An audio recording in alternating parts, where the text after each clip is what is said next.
Semangat pagi anak-anak, bertemu kembali di kelas matematika bersama Ibu. Kali ini kita akan belajar materi kelas 7, yaitu materi bentuk aljabar. Oke, apa itu bentuk aljabar? Mari kita belajar bersama-sama. Nah, ada permasalahan seperti ini anak-anak. Oke, ada Pak Idris mempunyai kebun kopi berbentuk persegi. Sedangkan Pak Thohir mempunyai kebun jeruk yang berbentuk persegi panjang. Ukuran panjang kebun jeruk Pak Thohir 20 meter lebih dari panjang sisi kebun apel Pak Idris. Lebar kebun Pak Thohir 15 meter kurang dari panjang sisi kebun apel Pak Idris. Jika diketahui kedua luas kebun Pak Idris dan Pak Thohir adalah sama anak-anak, maka tentukan luas kebun apel Pak Idris. Nah, anak-anak, permasalahan ini bisa kita selesaikan dengan membuat model matematika yang dinyatakan dalam bentuk aljabar. Oke ya, dari soal cerita ini kita menggunakan model matematika dalam bentuk aljabar. Ini akan kita pelajari sekarang. Bentuk aljabar selanjutnya kita singkat dengan istilah BA ya anak-anak ya. Oke, kita lanjutkan. Nah, kita akan mengenal apa itu bentuk aljabar. Ada ilustrasi seperti ini. Suatu ketika terjadi percakapan antara Pak Erik dan Pak Thohir. Mereka berdua baru saja membeli buku di suatu toko grosir anak-anak. Pak Erik bertanya kepada Pak Thohir, "Pak Thohir, kelihatannya beli buku tulis banyak sekali." Thohir, "Iya Pak, ini pesanan dari sekolah saya. Saya beli 2 kardus dan 3 buku." Pak Erik beli apa saja? Pak Erik, "Saya hanya beli 5 buku Pak. Buku ini untuk anak saya yang kelas 7 SMP. Itu percakapannya anak-anak. Nah, kita cermati. Dalam percakapan tersebut, terlihat ada 2 orang antara Pak Erik dan Pak Thohir yang sama-sama membeli buku anak-anak ya. Nah, kemudian buku yang dibeli oleh Pak Erik dan Pak Thohir ini banyaknya ternyata berbeda satuan. Ibu ulang ya. Banyak buku yang dibeli oleh Pak Erik dan Pak Thohir ternyata menggunakan satuan yang berbeda. Pak Thohir menyatakan jumlah buku itu dalam satuan kardus. Sedangkan Pak Erik langsung menyebutkan banyak buku yang ia beli dalam satuan buku. Nah, untuk memudahkan pemahaman kita dalam percakapan ini dan kejadian ini, kita lihat tabel berikut. Nah, ini ya, Pak Erik membeli 5 buku. Nah, ada 1, 2, 3, 4, 5. Jadi, Pak Erik membeli 5 buku anak-anak. Nah, pembelinya Pak Erik membeli apa? 5 buku. Bentuk aljabarnya, nah langsung menyatakan bilangan 5, yaitu di sini mewakili banyaknya 5 buku yang dibeli oleh Pak Erik. Pak Erik tadi kita lihat, ini ya, Pak Erik langsung menyebutkan banyak buku yang ia beli dalam satuan buku. Jelas ya anak-anak ya, buku yang Bapak Erik beli itu langsung dalam satuan buku, jadi langsung 5 buku. Oke, nah bagaimana dengan Pak Thohir? Pak Thohir menyatakan jumlah buku dalam satuan kardus anak-anak. Kita cek dulu. Nah, ini ilustrasinya. Pak Thohir itu ternyata membeli 2 kardus buku. Ini ada 2 kardus ya. Dan 3 buku. Nah, 3 buku. Nah, perhatikan anak-anak. 3 buku yang ada di gambar ini yang dibeli oleh Pak Thohir jelas. Bentuk aljabarnya adalah 3. 1, 2, 3 buku. Kita bisa hitung. Nah, sekarang coba dipikirkan. Sekarang yang 2 kardus ini tidak ada keterangan 1 kardus ini isinya ada berapa buku gitu ya anak-anak ya. Tapi asumsinya banyak buku di dalam kardus pertama itu sama saja jumlahnya juga sebanyak banyak buku yang ada di kardus kedua. Jadi banyak buku di dalam 2 kardus ini masing-masing jumlahnya sama. Tapi kita tidak bisa tahu berapa buku yang ada di dalam kardus ini. Nah, untuk permasalahan seperti ini kita menggunakan bentuk aljabar. Ini ada 2 kardus anak-anak. Nah, kita tuliskan 2 kardus ini tetap 2, tetapi banyak buku yang tidak kita ketahui itu kita simbolkan dengan bentuk aljabar huruf. Nah, namanya nanti variabel. Nah, ini ya. Kita cek di sini. Ini kardusnya ada 2. Kemudian banyak buku yang ada di dalam kardus itu kita simbolkan dengan bentuk X. Jadi X ini mewakili banyaknya buku yang ada di dalam kardus ini. Sehingga, Ibu ulangi lagi, bentuk aljabar dari banyak buku yang dibeli oleh Pak Thohir itu adalah 2 kardus kalikan X. X itu adalah banyak buku yang ada dalam kardus, ditambah ini, banyaknya buku yang dibeli oleh Pak Thohir, yaitu 3. Sehingga bentuk aljabarnya adalah 2X ditambah 3. Itu untuk banyak buku yang dibeli Pak Thohir. Oke ya, itu ilustrasinya anak-anak, bentuk aljabar yang memuat seperti ini. Oke, berikutnya. Kita kembali lagi ke pemahaman bentuk aljabar. Ibu punya permasalahan lagi. Nah, dalam suatu kotak terdapat beberapa bola. Jadi ada kotak, ada bola anak-anak. Sedangkan dalam suatu tabung terdapat beberapa bola dalam jumlah yang lain. Ibu ulang ya. Dalam suatu kotak terdapat beberapa bola. Sedangkan dalam suatu tabung terdapat beberapa bola juga dalam jumlah yang lain. Jadi di kotak itu ada bola, di tabung juga ada bola. Hanya jumlahnya bola di dalam kotak dan bola di dalam tabung jumlahnya berbeda. Tetapi tiap kotak itu berisi bola dengan jumlah yang sama. Seperti kardus tadi. Banyaknya buku, setiap kardusnya sama. Kemudian juga ini juga di tiap tabung berisi bola dengan jumlah yang sama juga. Ya, paham ya? Ada kotak, ada tabung. Kemudian jumlah bola yang ada di dalam kotak berbeda dengan jumlah bola yang ada di tabung. Tetapi setiap kotak, itu kan nanti ada beberapa kotak ya anak-anak ya. Itu banyak bolanya di dalam kotak tersebut sama semua. Demikian juga di dalam tabung. Ada beberapa tabung, di dalam tabung itu jumlah bolanya jumlahnya sama. Oke ya. Nah, untuk menyelesaikan permasalahan ini atau menggambarkan permasalahan ini, kita butuh beberapa huruf atau variabel atau bentuk aljabar. Kita misalkan dulu anak-anak. Misalkan X. X itu menyatakan banyak bola dalam satu kotak. Oke ya. Kemudian Y. Y menyatakan banyak bola dalam satu tabung. Oke ya. X itu adalah banyak bola dalam satu kotak. Seperti ilustrasi sebelumnya, banyak buku dalam kotak. Kemudian Y, jumlah yang lain ya anak-anak ya, banyak bola dalam satu tabung. Kita misalkan dulu seperti itu.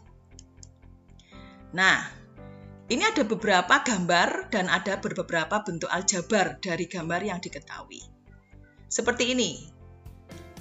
Gambar di sini ada 2 bola. 1, 2. Nah, bentuk aljabarnya langsung, yaitu 2 bola. Langsung bilangan. Keterangannya ini adalah menyatakan jumlah 2 bola. Oke ya, bola berdiri sendiri. Gambar berikutnya. Ada kotak. Ingat anak-anak, di dalam kotak ini tadi terdapat beberapa bola. Jadi kotaknya itu di dalamnya ada bola. Jadi di Di dalam kotak ini berisi bola. Kita tidak tahu bolanya di dalam sini ini jumlahnya berapa. Sehingga X menyatakan banyak bola yang ada dalam satu kotak. Jadi pembicaraan kita di sini bola ya anak-anak ya. Kotak dan tabung itu hanya tempatnya bola saja. Tetap ingat bola sebagai pembicaraan kita. Kita akan menghitung banyaknya bola. Nah, kita cek. Dalam kotak ini ada bola. Nah, kita tidak tahu isinya berapa bola ya anak-anak ya. Sehingga ini adalah 1X. Kotaknya 1. Kemudian banyak bolanya di dalam kotak adalah X. Keterangannya, X di sini adalah banyak bola dalam satu kotak. Oke? Gambar berikutnya. Nah, sekarang kalau satu kotak itu kita nyatakan 1X. Sekarang ada 2 kotak anak-anak. Ada 2 kotak, berarti kita nyatakan bentuk aljabarnya adalah 2X. 2X itu diperoleh dari 1X ditambah 1X. 1 tambah 1, ada 2 kotak. Masing-masing kotak berisi X bola yang jumlahnya sama. Oke ya, ini 2X. Artinya banyak bola yang ada dalam 2 kotak. Gambar selanjutnya anak-anak. Kita cek berikutnya di sini. Nah, sekarang kalian cek. Bolanya langsung bisa dihitung. 1, 2, 3, 4. Bolanya ada 4. Kemudian kotaknya ada 2. Tadi satu kotak adalah X ya anak-anak ya. 2 kotak tadi 2X. Sehingga kalau digabung 4 bola dengan 2 kotak. 2 kotaknya ini adalah 2X. 2 kali X ditambah 4 bola. 2 kotak dikalikan banyak bola per kotak, yaitu X, ditambah 4 bola. Bentuk aljabar menjadi begini, 2X ditambah 4. Artinya, banyak bola dalam 2 kotak dan 4 bola. Oke ya, paham ya? Nah, sekarang kita melibatkan tabung. Nah, ini dilihat. Tadi ini 2X ditambah 4 anak-anak, seperti gambar sebelumnya. Nah, sekarang ditambah 1 tabung. Ingat, kembali ke sini. Y menyatakan banyak bola dalam 1 tabung. Nah, ini tabungnya ada 1. Banyak bolanya dalam tabung itu kita misalkan dengan Y banyaknya. Sehingga ini hanya 1 tabung. Kita tambahi lagi dengan Y. Jadi, ulang ya. 2X ditambah 4 ditambah Y. Untuk operasi penjumlahan anak-anak, ini boleh kalian tukar-tukar tempat posisinya. Tetapi dalam menuliskan bentuk aljabar memang ada aturannya. Yang memuat huruf atau variabel X dan Y itu ditulis di depan sebelum bilangan atau konstanta nanti namanya, ya. Jadi Ibu ulang, ini adalah 2X ditambah Y atau 1Y ditambah 4 bola. Seperti itu anak-anak ya. Contoh yang terakhir, kalian lihat gambar yang terakhir. Di sini ada 2 kotak, berarti 2X ya. Tabungnya ada 3. Jelas ya anak-anak? 3Y. Bolanya ada 6. 1, 2, 3, 4, 5, 6. Ditambah 6. Sehingga bentuk aljabarnya semakin kompleks. 2X ditambah 3Y ditambah 6. Ini menunjukkan jumlah bola seluruhnya pada gambar keterangan 2 kotak, 3 tabung, dan 6 bola. Seperti itu ya anak-anak ya. Itu pemahaman dari bentuk aljabar. Jadi X dan Y ini menyatakan banyak benda yang kalian atau kita tidak bisa menentukan tepatnya jumlahnya berapa. Oke ya, paham ya? Oke. Itu ilustrasi yang diberikan untuk pemahaman bentuk aljabar. Nah, sekarang kita melanjutkan materinya tentang istilah-istilah yang ada dalam bentuk aljabar. Nah, sekarang perhatikan anak-anak. Ibu punya bentuk aljabar seperti ini. 2X kuadrat dikurangi 6X ditambah Y kurangi 9XY ditambah 7. Nah, kalian cek. Pengertian variabel dulu atau istilah variabel. Variabel itu apa, anak-anak? Variabel adalah huruf. Ya, ulang ya. Variabel itu adalah huruf. Sebagai lambang pengganti bilangan yang nilainya belum diketahui. Nah, seperti tadi, banyak buku dalam kotak. Kita misalkan X. Banyak bola dalam kotak. Kita misalkan X. Banyak bola dalam tabung. Kita misalkan Y. Jadi ada huruf X dan ada huruf Y. Jadi Ibu ulang, variabel itu apa, anak-anak? Huruf. Huruf sebagai apa fungsinya? Lambang pengganti bilangan, di mana bilangan itu nilainya belum diketahui. Gitu ya. Jadi gampangnya variabel itu adalah huruf. Nah, kembali ke sini. Ke bentuk aljabar yang Ibu contohkan tadi, kalian cek. Variabelnya apa? Hurufnya apa yang kalian temui di sini? Yang digunakan di semua bentuk ini. Ternyata hurufnya ada huruf X dan ada huruf Y. Oke ya. Kita cek. Variabel dalam permasalahan atau soal ini adalah atau bentuk aljabar ini adalah X dan Y. Itu variabelnya. Nah, Ibu tekankan variabel tadi kan huruf ya anak-anak ya. Huruf sebagai variabel itu diwakili mulai huruf abjad A, B, C dan seterusnya sampai X, Y, Z. Semuanya ditulis dengan huruf kecil. Itu namanya variabel. Paham ya? Kita ke istilah kedua. Nah, sekarang suku. Suku itu apa? Suku adalah bagian dari bentuk aljabar yang dipisahkan oleh operasi penjumlahan atau pengurangan, anak-anak. Ya, jadi suku itu bagian dari bentuk aljabar ini yang dipisahkan dengan operasi penjumlahan dan pengurangan. Nah, di sini ada pengurangan, penjumlahan, pengurangan, penjumlahan. Wah, berarti kita bisa cek ada 5 suku ya. Ini suku pertama, 2x². Suku keduanya ini, negatif 6x. Suku ketiganya Y. Suku keempatnya negatif 9xy. Dan suku kelimanya adalah 7. Hati-hati untuk yang plus itu kita hanya menyebutkannya yang bilangannya saja atau sukunya saja. Tetapi untuk yang pengurangan ini berarti sukunya negatif 9xy. Gitu ya anak-anak ya. Oke, untuk suku kita cek satu-satu. Nah, ini 2x pangkat 2 ini kita sebut dengan suku pertama. Suku pertama adalah 2x². Lanjut, suku kedua, hati-hati. Nah, suku keduanya adalah negatif 6x. Jadi kalau pengurangan, ini artinya bilangan negatif. Ya. Selanjutnya suku ketiga. Nah, suku ketiganya ini Y ya. Ini suku ketiganya Y. Selanjutnya suku keempat. Negatifnya hati-hati, ditulis. Negatifnya ditulis negatif 9xy. Selanjutnya 7. Nah, 7 ini adalah suku terakhir dalam soal ini, dalam bentuk aljabar contoh ini. Suku kelimanya adalah 7. Oke ya, paham? Itu pengertian suku anak-anak.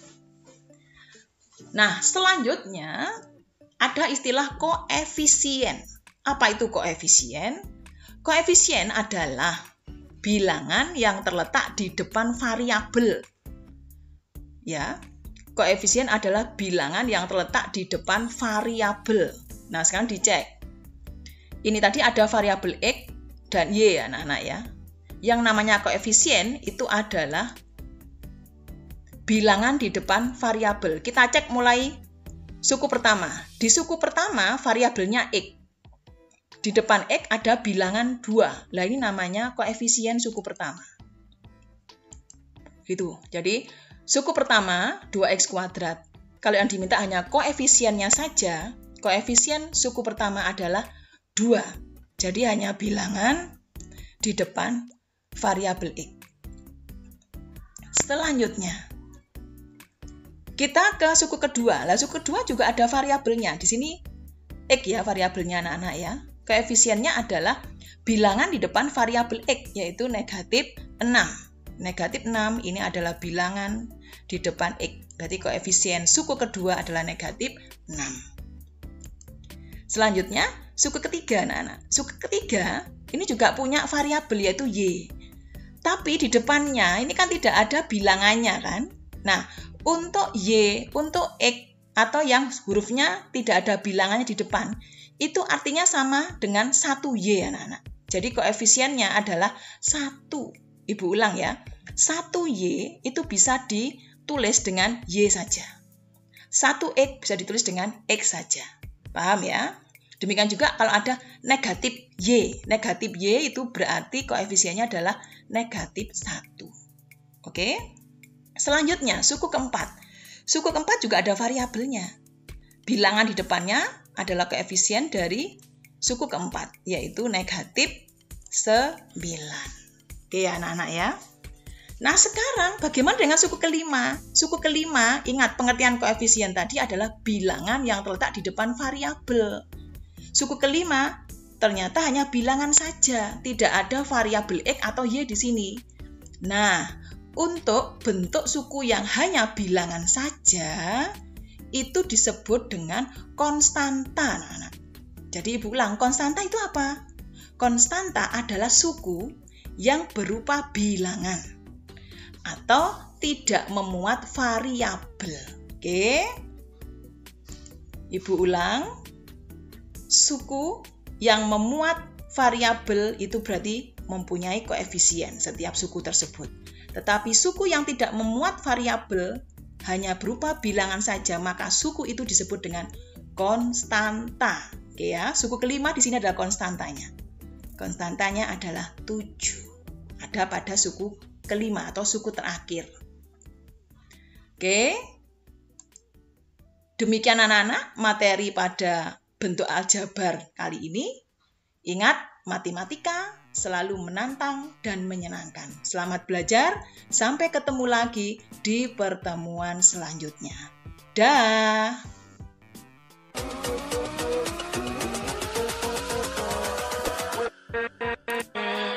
With